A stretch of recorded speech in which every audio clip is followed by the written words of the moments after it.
vlog. Magluluto ako ng dinner namin. Damihan ko na rin para magpiprep kasi ako para bukas. After ng work, ipaparihit na lang namin yung pagkain. So, si Isabella, nandun siya. Nanunood lang siya. She's playing on her iPad. So, mamaya, gagawin ko mamaya guys, magluluto ako ng chicken curry. Yun ang request ni Calvin. If I could cook a chicken curry for him with rice. And yeah, alright. Magluluto na ako. Umpisahan ko na kasi nga time check. Ano na? Magpo 4 o'clock na dito sa Australia. And yes, umpisahan ko na magluto. Tara, samahan niyo ako. Itong chicken, tsaka ito. Si Calvin, he likes lots of vegetables. So, yun ang lulutuin ko para sa kanya. And, hahaluan ko siya rin ng kulay. Carrots and potato. Didipros ko lang yung chicken. Ayan. Para hindi siya maluto. So, easy dipros ko lang siya. Kasi nga, frozen siya. Tapos this one, kakabili ko lang naman ngayon. Papainit na ako ng kawali. And I'm gonna use this one. Curry powder. Use canola oil. Onion. Steam nyo lang tong vegetables. Kasi sa akin guys, pag kumakain ako ng vegetables, gusto ko yung half cook lang. Ihiwain ko na yung mga vegetables guys. May magic yan. 1, 2, 3. So ayan guys, nahiwa ko na. Pinagsama ko na lang yung mga madaling maluto. Pero ang gagawin ko dito guys, ay i-steam ko yan. Ito na yung mga ingredients niya. Vegeta. Ito yung pampasarap. At saka ito lang yung ginagamit ko. Coconut cream, curry powder, at saka na yung kawali. So ilagay ko na tong onion. Ilagay ko na yung chicken. Pisa ko lang yung chicken guys. Pag nag-brown na yan, tukunin ko na yung steam ko lang yung mga gulay guys. So pakuluin ko muna yung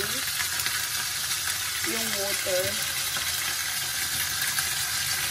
Tapos maya pag mainit na yung tubig, ilalagay ko sa kato, ilagay sa ibabaw yung mga gulay.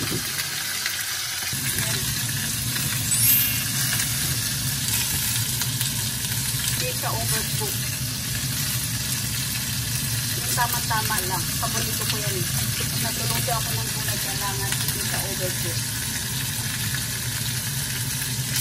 Takpat ko na. Tapos ito naman. Ito lang isa guys. Yung chicken. So, brown na ba siya?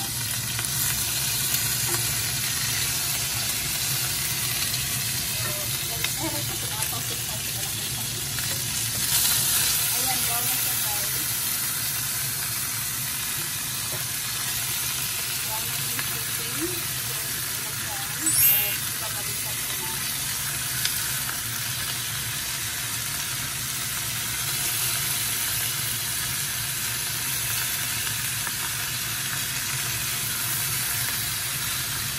Para mamaya crunchy siya. Dahil nagluto naman yung anak ko ng rice.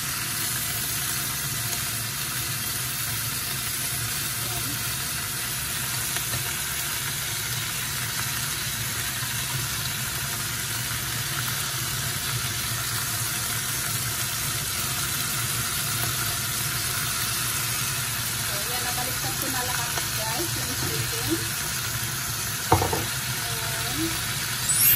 Mag-coffee muna ako. Chicken guys, dagdagan ko pa. Ito yung ano siya, naka-dice leg, nakalagay. Kasi ito pwede ito madala ni Calvin bukas kasi wala naman siyang bone. So idagdag ko siya.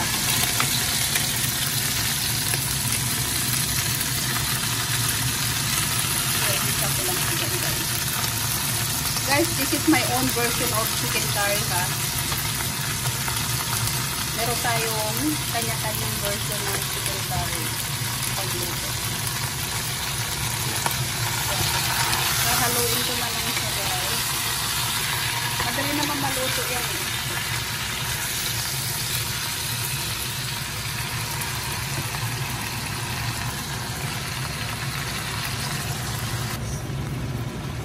Ayan. Tatakpan ko na siya. Hintayin ko lang siya maluto. Tapos ilagay ko na yung mga sangkap. Alright, i-check ko lang yung yung luto na. Yung gulay ko, guys. Yan. Luto na siya. So, i-turn off ko na. Anuin ko na lang tong chicken ko. Tignan natin chicken. Okay na. So, ilalagay ko na yung carrots at saka patatas. Yan. Ilagay ko na siya, guys. Yung patatas at saka potato.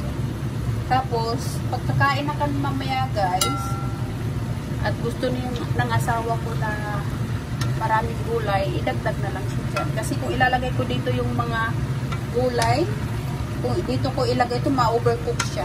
Hindi sasarap, makapapait pa yung chicken.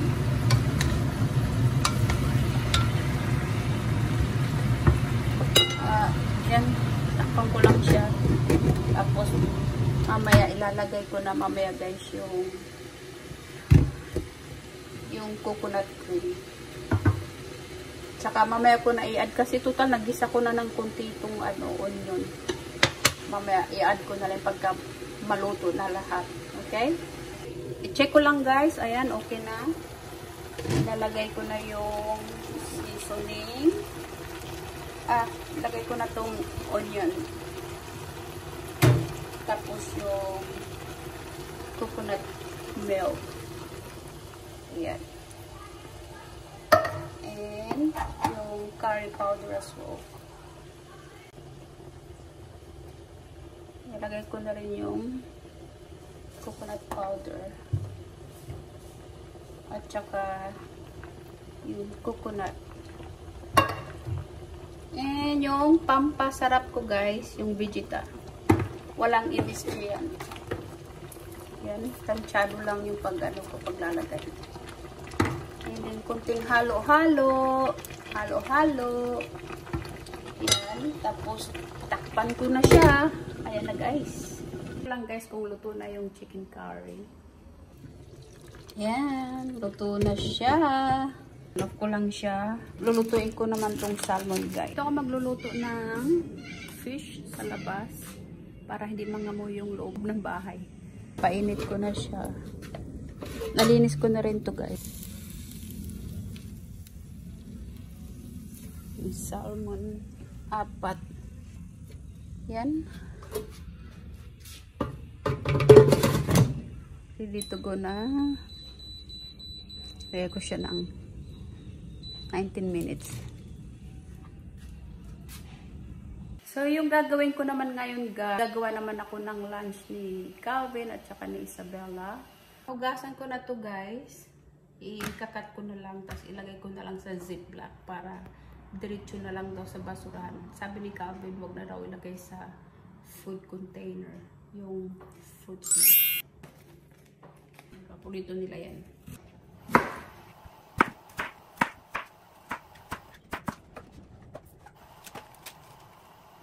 So, ito yung kay Isabella. Maliit lang. Kasi hindi naman siya kumakain gaano ng... Hindi naman niya mauubos to. Tapos, pear, apple.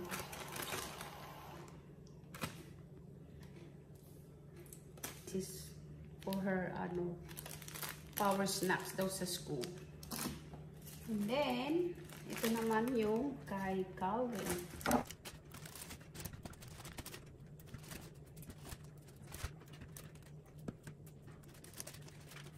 And ito yung lunch ni Isabella, power snacks niya sa school, and this is kay Calvin. Mas marami yung sa kanya. That's it for today. So I'm just waiting for the salmon na maluto. And kapag tapos na si Calvin sa labas, magdi-dinner na kami. Please, mag-subscribe na po kayo, and don't forget to like, share, and comment. And of course, subscribe na rin po sa channel ko. And that's it for today. Bye, guys!